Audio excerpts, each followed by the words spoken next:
All right, everybody, I gotta show you the brutal moment that Elon Musk just cannot defend the actions he's taken over the past few years. I get a deep satisfaction from watching trillionaire Elon Musk struggle to defend the indefensible actions that he took as a special advisor to Donald Trump when he was allegedly high on ketamine while he was walking through the White House for 120 days, gutting agencies, cutting contracts, and rigging the system for himself. It was indefensible even on the campaign trail when he was donating vast amounts of money to Donald Trump, holding raffles in swing states to try to persuade voters to vote for Republicans, then getting sued for those raffles because he was basically buying off voters. Then Elon Musk revealed that it was never actually a raffle, he had rigged it from the beginning, therefore the lawsuit could be thrown away. I mean, it's all insane, and still to this day, Elon Musk is using his platform of Twitter, or X, to spread a massive amount of disinformation, lies, absolute false science, false data about race, about racism, about crime. He tries to paint certain countries or cities as hellholes so that he can push his own political narratives. He tries to fearmonger to his 250 million Twitter followers and use his influence to push narratives that will push the United States political system to the right, will push the European political system to the right. I mean, he's been tweeting relentlessly about the United Kingdom and London. He's been tweeting relentlessly about Germany and other countries throughout Europe, and it's very clear what his endgame is. All of this is to say that Elon Musk is up to a cynical plot where he is trying to pull the entire world to the right, and we have to be pushing back. We have to be holding the line on democracy, on liberalism, on individual rights, because we are up against an actual trillionaire who is trying to weaken all of those things. Weaken democracy, weaken our elections, weaken equality and human dignity and human rights across the globe. We need to continue to call this out every single day. Let's start off with this clip of Elon Musk trying to claim that 0 people died from cuts to USAID. And he starts to get combative and rather antsy throughout this clip. Let me just point out, he's lying. He's lying. There are reportedly hundreds of thousands of deaths that have already occurred from the sudden slashing of USAID, which was our aid to other countries. It made up like 0.07% of our budget. And yet Elon Musk cut it all and said that we saved something. Watch this clip right here. It gets rather brutal for the trillionaire. You don't buy the idea that anybody, to put it really crudely and simply, any kid in Africa died because of the suddenness with which... 0. I just don't think that's right. I just don't think... I've had people reporting in Africa who... How many NGOs are there that could step in? Because bear in mind, it happened quickly. And there are literally tens of thousands of NGOs. Okay, so this is where the fire hose of lies starts from Elon Musk, where he awkwardly tries to slither his way through it. At first he says nobody's died, but then he says that NGOs could have just stepped in to prevent this anyways. So they could have stepped in to prevent what? People dying? Not everyone functions as fast as you do. If funding is cut off for antiretrovirals overnight and it just stops, then people will die when they don't have access to them. And it just... Only if they cannot get funding for that. But the Gates Foundation has $50 billion. What about them? What about any one of a number of organizations? What about well, in lots of these countries, USAID... Mackenzie, whatever her last name is, used to be Bezos, gave $50 billion. What about that? But, let's be practical. In many of these countries, USAID was the biggest funder. But I don't want to have an argument USAID was a political organization. It may also have been that, but it was the biggest funder of healthcare systems. So I'm very biggest sure that there was funder of regime change. And there may well be benefits from having changed Also, the system. USAID funding was not stopped. It was moved to the State Department. It was stopped. There were huge numbers of things shut down in Africa that were... Dude, Elon Musk is doing the fire hose of lies. He bragged about this specific thing. Quote, throwing USAID into the wood chipper.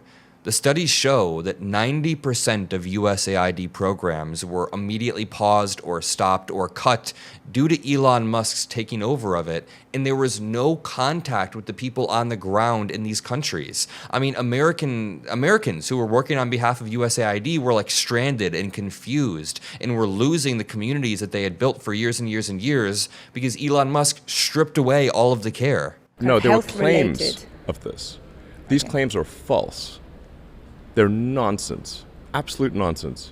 But when funding is stopped for fraudulent organizations or for something, do you think they're going to say, well, please keep funding the fraud?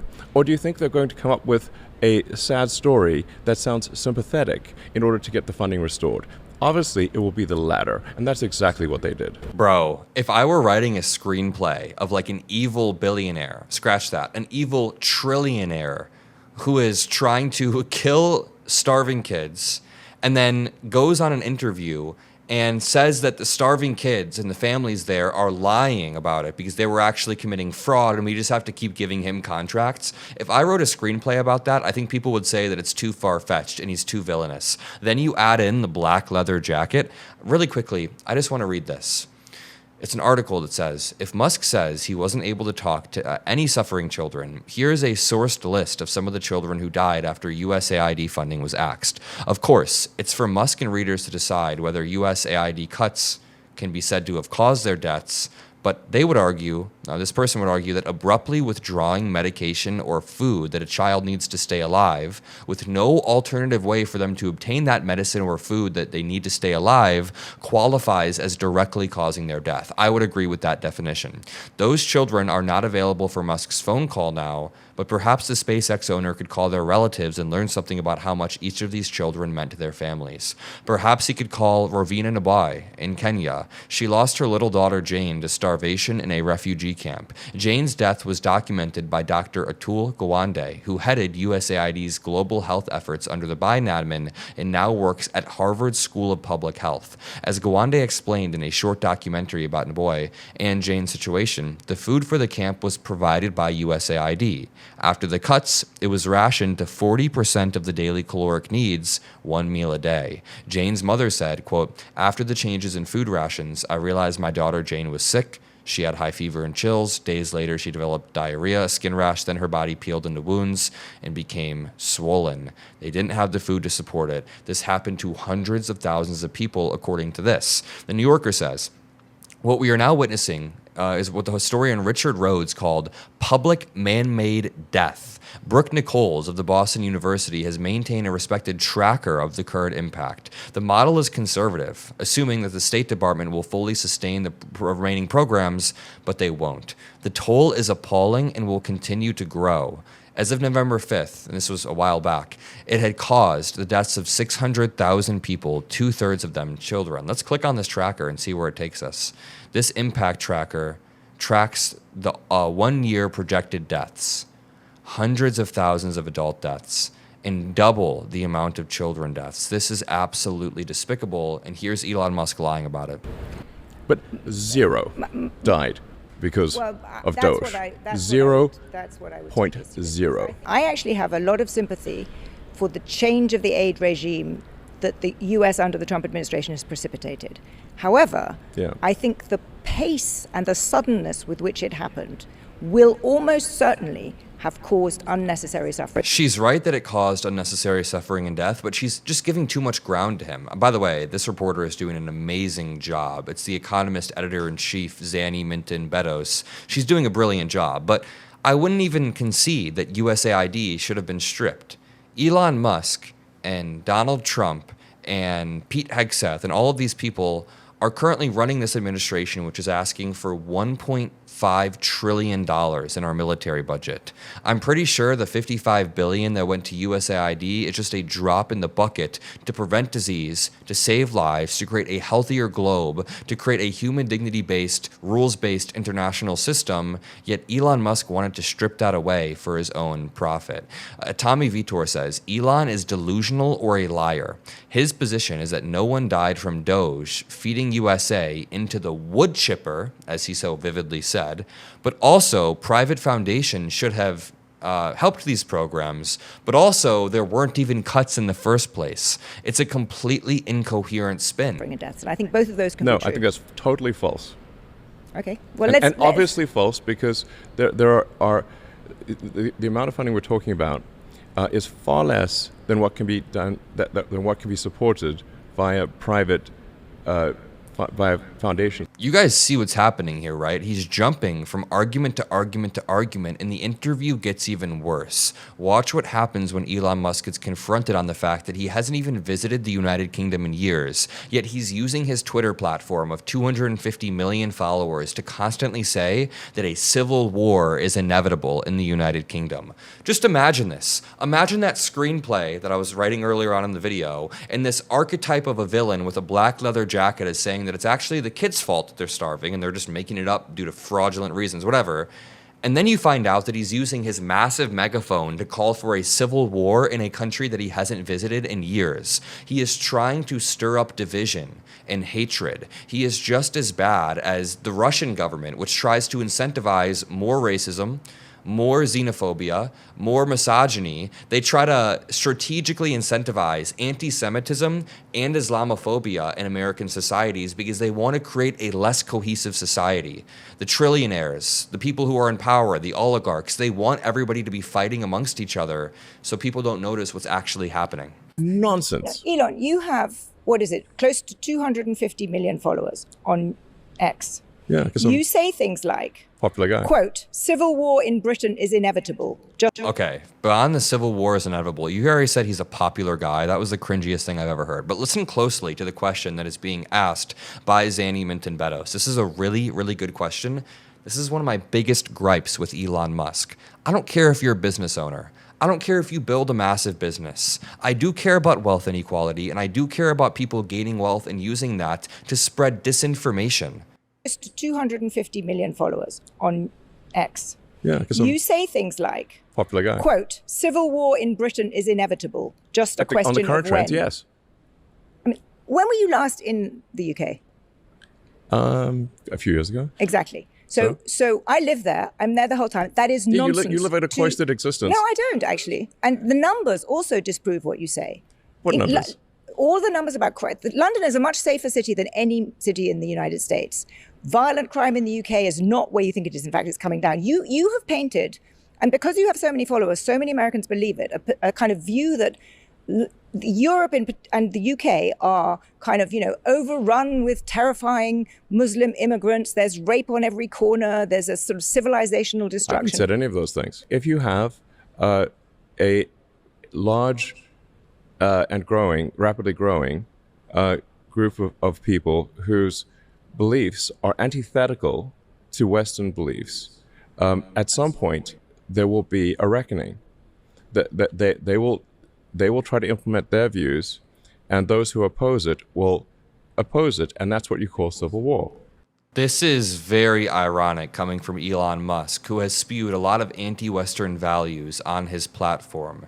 Elon Musk, if you open his Twitter on any given day, is trying to tear down and punch down against minority groups. On any given day, he's lying about the wealth inequality that he has created in order to further his agenda. And on any given day, he's trying to dismantle and undermine the very same democracy and the institutions that have allowed him to get incredibly rich in the first place. I mean, this guy built his business off of government subsidies and then tried to spread election fraud lies when his candidates didn't win in the 2024, 2026 election and beyond. Spencer Pratt was running for the mayor of LA, and he lost in LA because he was a Republican in LA, and Elon Musk was spreading conspiracy theories about this.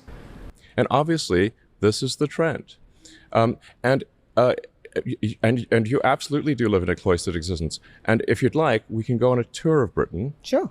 I'd be very happy to come on a tour of Britain. And you will see for yourself. You come see my country that I live in all the time, and you haven't been to a few years ago. I've been there literally 100 times. But when was the last time? Literally a few years ago. You know why It's been a few years. How can you say that they're on the verge of a civil war and that it's inevitable if you haven't been there since like 2020 or whatever? Exercises me, because you have really shaped opinion about the UK, and so many Americans I come across, and I have conversations. I'm sorry to keep pausing. I'm sorry, but look at how this idiot is nodding along. He's so egotistical. He just likes to hear that he's shaped opinion, but he's shaped opinion in a negative way. This is the problem. Elon Musk's real power right now isn't just the $1 trillion that he has. It's the attention economy that he currently operates in, that he dominates, and he's able to control public opinion whether we like it or not. Sometimes I get these emails. It's like, Adam, why do you cover Elon Musk and not just ignore what he says? And it's because that is a mistake to ignore what the man with the biggest megaphone in the world is saying. He's spreading relentless lies, and we need to be pushing back. Last time. It's literally a few years ago. You know why this exercises me? Because you have really shaped opinion about the UK. And so many Americans I come across and I have conversations with, and and I just had one the other day along the order of, oh, London's such a dangerous place. How can you know? There are sort of grooming gangs everywhere. There's violence everywhere. This is a picture that people get from things that you post or that are posted on X. And for example, you're posting for, 48 hours of Citizen Vigilante. That film, which, paints a dystopian, I've watched it.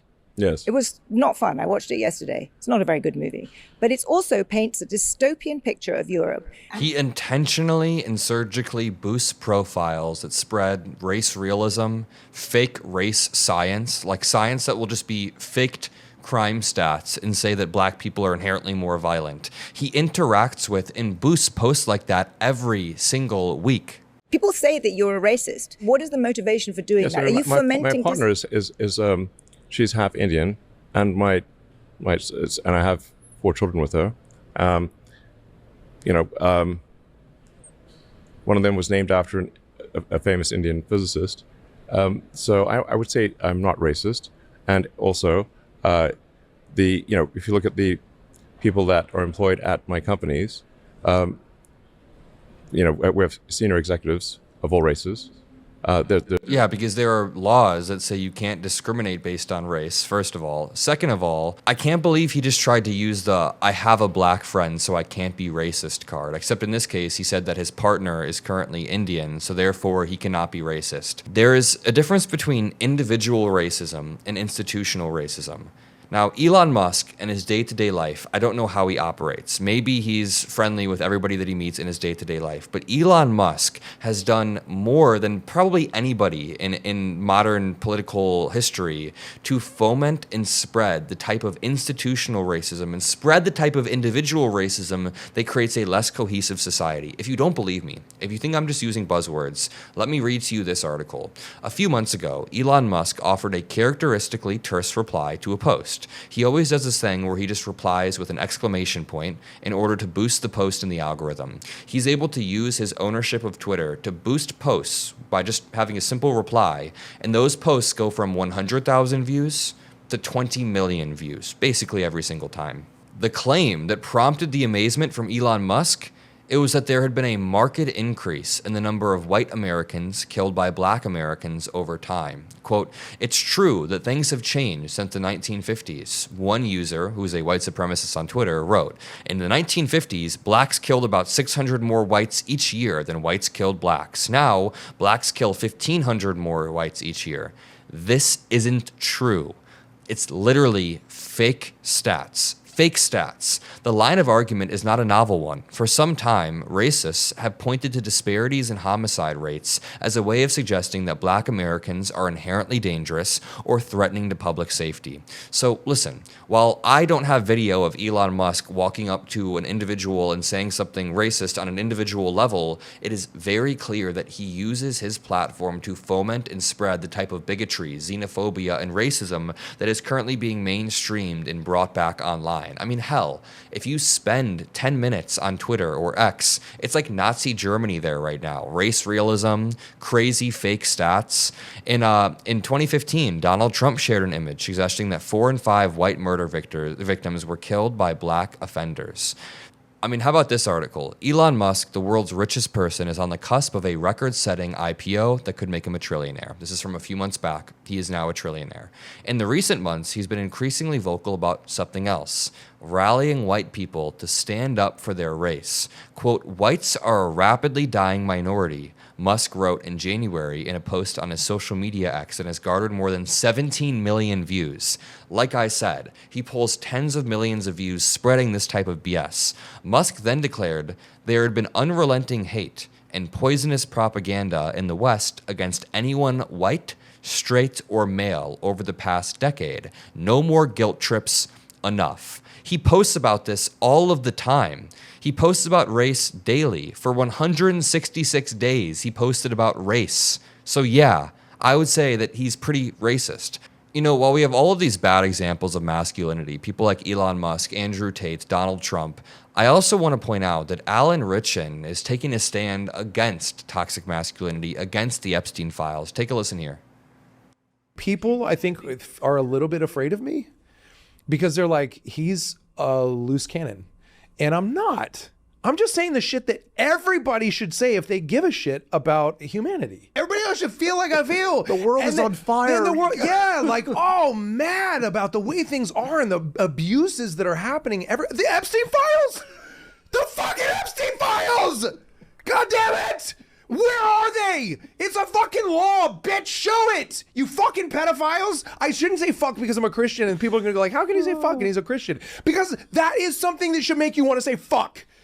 Yeah. You know, sorry, God, I'm sweating now. This is my fucking politics, dude. I would fucking railroad these fuckers. I would get those Epstein files out in 2 seconds. I really like it. I really love the energy. One final clip of Elon Musk getting rather confrontational here. Politics. You don't even live there.